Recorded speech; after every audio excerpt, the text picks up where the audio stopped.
여러분 안녕하십니까? 지난 뉴스에 이어서 헬로티비 뉴스는 오늘도 올해 각 지역의 이슈를 되돌아보는 5대 뉴스 준비했습니다. 먼저 첫 순서로 당진으로 가보겠습니다. 당진은 올해 인구 17만 명을 넘어선 가운데 호수공원 조성 추진과 학교 급식 민간 위탁 가능성 등이 뜨거운 논란을 낳았습니다.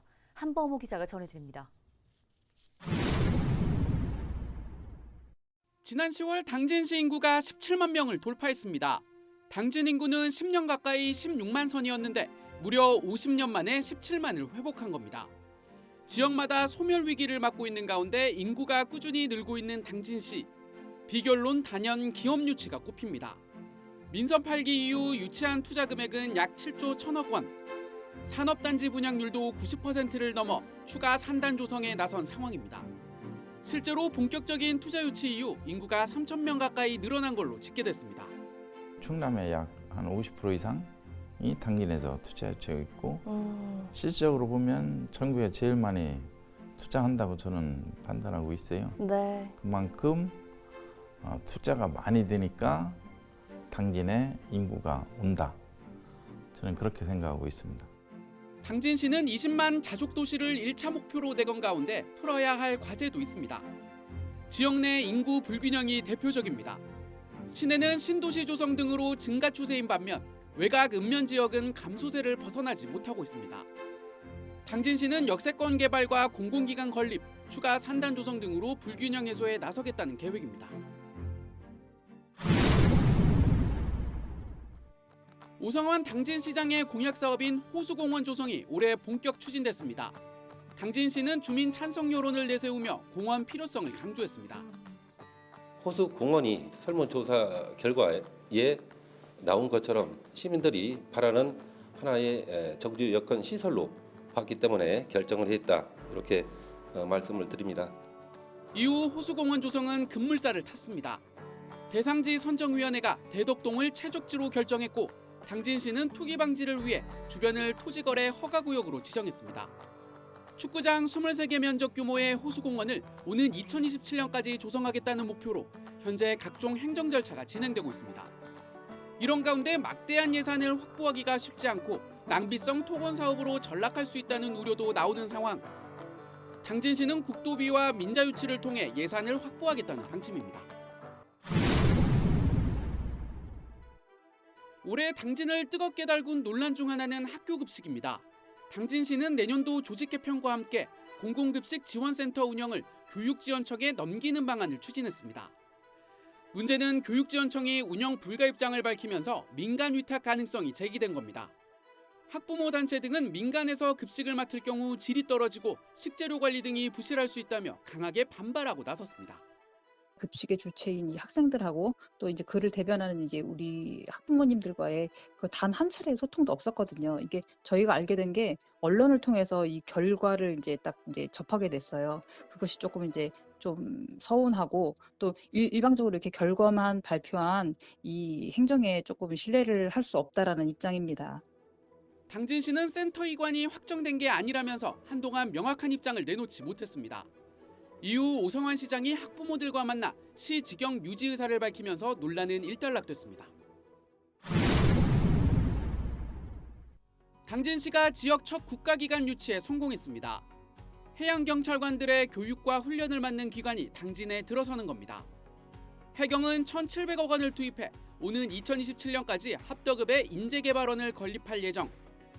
당초 지난해 말로 예정됐던 대상지 발표가 명확한 이유 없이 늦어지면서 유치 실패 우려가 나왔던 가운데 지난 9월 당진이 최적지로 결정되자 지역사회는 환호했습니다. 인재개발원엔 200여 명이 상주하고 1년에 7천여 명이 방문할 거로 전망되면서 당진 남부권 경제 활성화가 기대됩니다. 당진시는 전담팀을 구성해 시설 건립을 적극 지원할 방침입니다. 1인당 한 100만 원 정도로 쓰고 간다고 그래요. 그러니까 지역의 경제적 효과도 크고 또 이 해경 전국에 있는 해경들이 우리 합독으로 이제 우리 당진으로 몰려들기 때문에 당진 브랜드 가치도 훨씬 높아질 거라고 보고. 주민 대의기관인 당진시의회가 올해 각종 논란의 중심에 섰습니다. 가장 먼저 불거진 건 인사권 논란. 지난 7월 김덕주 의장이 의회 사무국 4급 자리에 시의회 내부 직원이 아닌 당진시 직원을 앉힌 겁니다. 의회 직원들이 인사권 포기라며 비판하자 김 의장은 당진시와 인사교류가 필요한 시점이었고 의회 직원들의 승진 시기도 고려한 조치였다고 해명했습니다.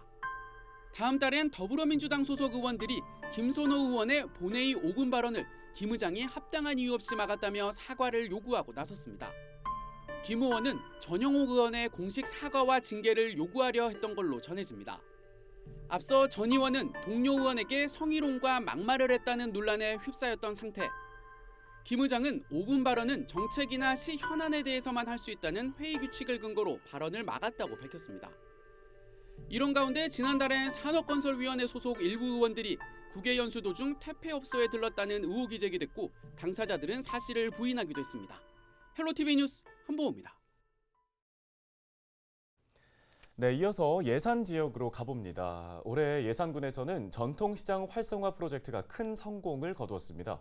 기업 유치와 산업단지 조성이 속도를 내는 등 기분 좋은 소식들이 잇따랐습니다. 이미정 기자가 전해드립니다. 활기를 잃어가던 전통시장이 다시 살아났습니다. 사업가 백종원 씨와의 협업으로 예산시장과 삽교 곱창거리가 재탄생했습니다. 옛 모습을 그대로 간직한 모습에 지역 특산물로 개발한 메뉴도 팔고 있어 관광객들의 호응을 얻었습니다. 올해 약 300만 명이 방문했습니다. 삽교 곱창거리에도 관광객의 발길이 이어지고 있습니다. 예산군이 지난 2018년부터 곱창 특화거리 조성 사업으로 삽교시장을 새 단장한 겁니다. 이곳에선 예산 특산물인 사과나무를 활용한 돼지곱창을 만나볼 수 있습니다. 예산군은 덕산시장 등 지역 내 5개 전통시장 활성화에 나설 계획입니다. 역전 시장에 지금 쌍둥이 프로젝트로 해서 또 준비를 하고 있습니다. 그 다음에 덕산시장이 있습니다. 이렇게 해서 예산에 5대 시장이 있는데 점점 활성화가 돼서 전체 먹거리가 있고 관광이 있고 찾아올 수 있는 그런 고장으로 거듭나겠습니다. 사업가 백종원 씨와의 협업으로 올해 처음 열린 예산 맥주 페스티벌에는 사흘 동안 약 25만 명이 방문하기도 했습니다. 지역 맥주와 통돼지 바베큐 등이 등장해 방문객들의 눈길을 끌었습니다. 또 바가지 요금 없는 축제로 입소문이 나면서 예상보다 방문객이 3배 늘었습니다. 지난 10월 열린 삼국축제, 예산 특산품인 국수와 국밥, 국화를 주제로 열렸습니다. 올해로 7번째를 맞는 축제에선 백종원 씨의 컨설팅을 받은 다양한 먹거리가 마련됐습니다. 지역 특산물을 활용한 요리 대회까지 펼쳐져 관광객들의 호응을 끌어냈습니다. 충남 지역 최대 사과 주산지인 예산군이 올해 사과 재배 100주년을 맞았습니다. 과수와 상병 등으로 사과 재배에 어려움이 많았던 사과 농가. 예산군에서 새로운 대체 작물로 블랙 사파이어를 선택했습니다. 따로 약재 처리를 안 해도 씨가 안 생기는 품종이라 사과보다 관리가 쉽고 적은 인력으로도 재배할 수 있습니다. 지난 2021년 심은 지 2년 만에 올해 첫 수확을 했습니다. 예산군은 지역 내 블랙 사파이어 농가를 확대할 계획입니다. 내년도 사업비를 지금 확보가 거의 된 상태예요. 그래서 예산군에서는 앞으로 지속적으로 사파이어가 확산되지 않을까 이런 생각을 하고 있습니다. 예산 제2 일반 산업단지가 중부 산업벨트 중심 산단으로 급부상하고 있습니다. 국내 대형 바이오 제약 기업인 셀트리온이 대규모 투자를 하기로 한 겁니다. 셀트리온은 예산 제2 일반 산업단지 내 부지에 생산시설을 확보하는 등 3천억 원을 투자할 계획입니다. 충남도는 셀트리온의 투자가 계획대로 진행될 경우 예산군 내 신규 고용 인원이 1,500명에 달할 것으로 예상하고 있습니다. 내포 농생명 그린바이오 집적지구 조성 사업이 속도를 내고 있습니다. 지난 6월 정부의 그린바이오 벤처 캠퍼스 공모에 탈락했던 충남도가 자체 사업으로 미래 먹거리 창출을 위한 돌파구를 마련한 겁니다. 오는 2028년까지 내포역 주변에 집적지구가 조성됩니다. 집적지구에는 스마트팜과 6차 산업단지 등이 들어설 예정입니다. 식품협회 등이 농업교육 등을 맡고 민간기업은 연구개발센터를 설립합니다. 집적지구 조성과 셀트리온의 투자로 예산군 지역경제 활성화에 청신호가 켜졌습니다. 충남방적부지와 덕산온천 개발 등 수건사업이 물꼬를 트면서 지역 발전에 탄력을 받고 있습니다. 충남방적 폐공장이 농촌공강 정비사업 대상지로 선정된 겁니다. 공모 선정에 따라 충남방적 부지 내 유해시설이 철거됩니다. 군은 2027년까지 5년간 국비 포함 약 390억 원을 투입할 방침입니다. 예산군은 애물단지였던 충남방적의 새로운 변화를 시도할 방침입니다. 덕산온천 개발에도 나섭니다. 지난 3월 예산군은 덕산온천 관광지 활성화를 위한 투자 양해각서를 체결하고 신규 관광사업을 추진 중입니다. 충남도는 덕산온천 활용 방안을 연구 중입니다. 충남방적과 덕산온천 개발 등으로 지역 전체에 생기와 활력이 생길지 주목됩니다. 헬로티비 뉴스 이미정입니다. 네, 이어서 살펴볼 지역은 태안입니다. 태안에서는 올해 안흥진성 군사구역 해제와 태안 유류 피해 기금 배분금 환수 등의 문제가 큰 관심을 모았습니다. 충남방송이 선정한 2023년 태안군 5대 뉴스 정우석 기자가 정리했습니다.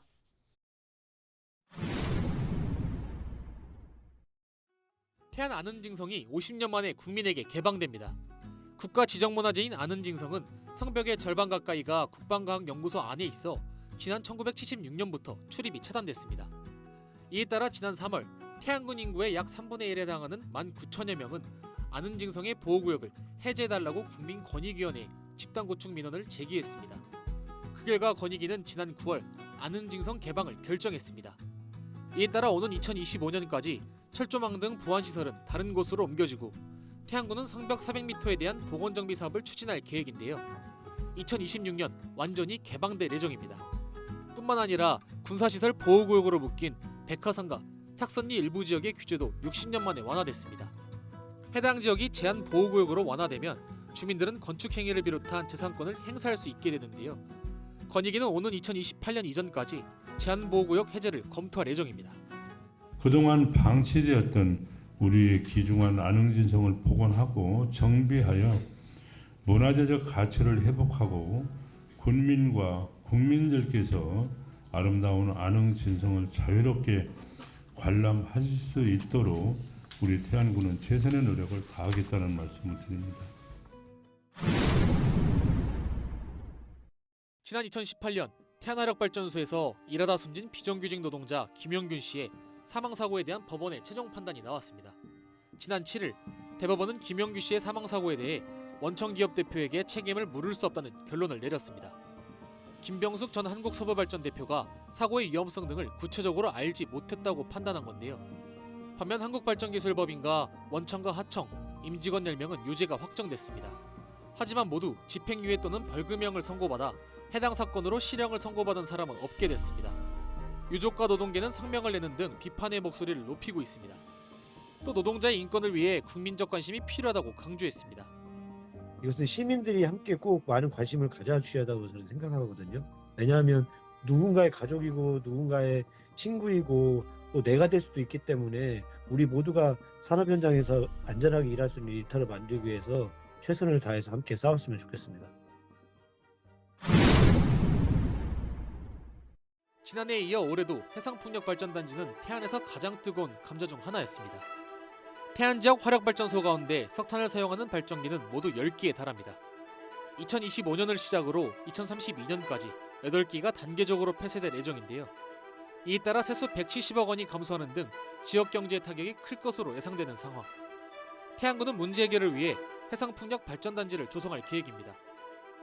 부두와 관련 산업 등 일자리를 창출해 지역 경제를 활성화하겠다는 건데요. 하지만 해상풍력 발전단지 조성을 반대하는 목소리도 있습니다. 소음과 진동 등으로 생태계가 교란돼 어업 활동에 지장이 생길 수 있다는 겁니다. 이에 대해 태안군은 해상풍력의 경우 소음 피해와 환경오염이 없는 친환경 사업이라는 입장인데요. 주민들의 의견을 수렴해 사업을 추진할 방침입니다. 견학이나 아니면 주민 설명이나 공청회 등을 통해서 저는 한 분 한 분 다 만족하게 보상을 해드리면서 설명과 설득을 함께 진행을 하려고 하고 있고 또 현재 하고 있다는 말씀을 드립니다. 지난 2007년 태안 앞바다에서 발생한 기름 유출 사고 피해 보건 사업비 환수를 놓고 법정 다툼이 벌어질 전망입니다. 피해 어민들을 위해 조성된 출연금 대부분이 집행되지 않은 것으로 드러났는데요. 해양수산부의 자료를 보면 허베이조합과 서해안연합회에 배분한 3천억 원의 출연금 중 288억 원만 집행됐습니다. 결국 사업비를 기탁받아 이를 허베이조합과 서해안연합회에 배분한 사회복지 공동모금회는 지난 8월 배분금 환수를 통보했습니다. 하지만 허베이 조합은 일부만 반납하고 서해안연합회는 환수에 응하지 않고 있는 것으로 전해졌는데요. 연합회는 모금회를 상대로 배병금 환수 조치와 계약 해지 무효 소송을 제기했습니다. 올해 태안에서는 태양광 관련 비리가 논란이 됐습니다. 먼저 지난 7월 서울 북부지검은 태양광 사업 특혜 의혹과 관련해 태안군청을 압수수색했습니다. 감사원은 업체와 공무원, 산업부 공무원 등이 태양광 사업 추진에 유리하도록 권한에도 없는 유권 해석을 내렸다고 밝혔습니다. 8월에는 태양광 발전 사업 관련 자금을 유용한 한국서부발전 간부 A씨 등 6명이 재판에 넘겨졌습니다. 이들은 허위 용역 대금 약 8억 원을 신청해 사용하고 담보 없이 민간 기업에 자금을 대여하는 등 40억 원 상당의 손해를 끼친 혐의를 받고 있습니다. 특히 A씨는 18억 원을 횡령하고 민간 기업으로부터 수차례에 걸쳐 상품권과 골프를 접대받은 것으로 조사됐습니다. 헬로티비 뉴스 정호석입니다.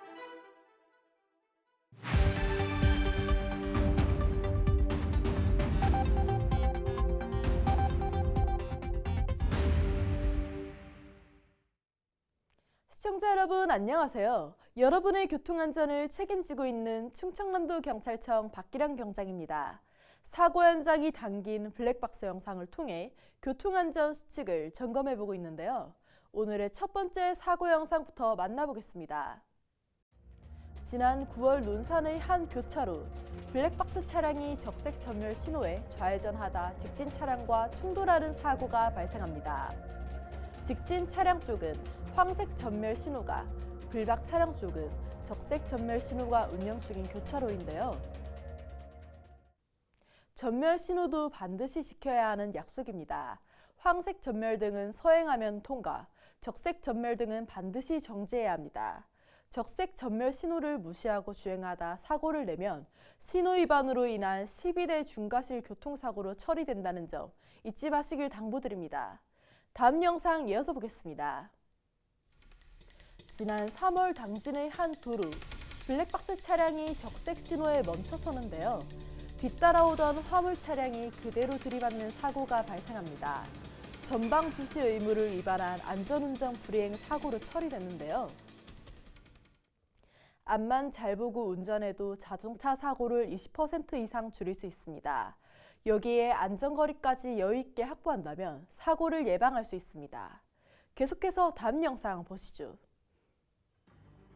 지난 3월 보령의 한 대형마트 주차장, 블랙박스 차량이 보행자를 보고 멈췄다 다시 움직이는 순간 우측에서 뛰어나오는 보행자를 충격하는 사고가 발생합니다. 백화점이나 대형마트 주차장의 경우 주차된 차량으로 인해 시야가 가려져 보행자를 뒤늦게 발견할 수 있습니다.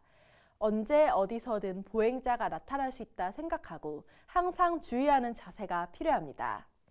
지금까지 블랙박스로 본 교통안전 박기량 지청장이었습니다.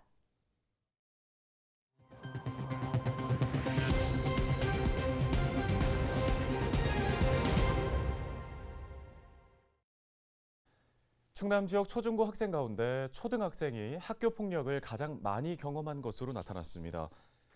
충남교육청이 학생 13만 8천여 명을 대상으로 실시한 학교 폭력 실태 조사 결과 학교 폭력 피해 응답률이 2.1%로 나타났는데요. 이 중 초등학생의 피해 응답률이 4.6%로 가장 높았고 피해 유형은 언어 폭력이 36.5%로 가장 많았습니다. 충남교육청은 학생 언어 문화 개선과 사이버 언어 폭력 예방 활동 등을 실시할 계획입니다. 올해 9월까지 충남을 찾은 관광객이 지난해보다 13% 증가했습니다.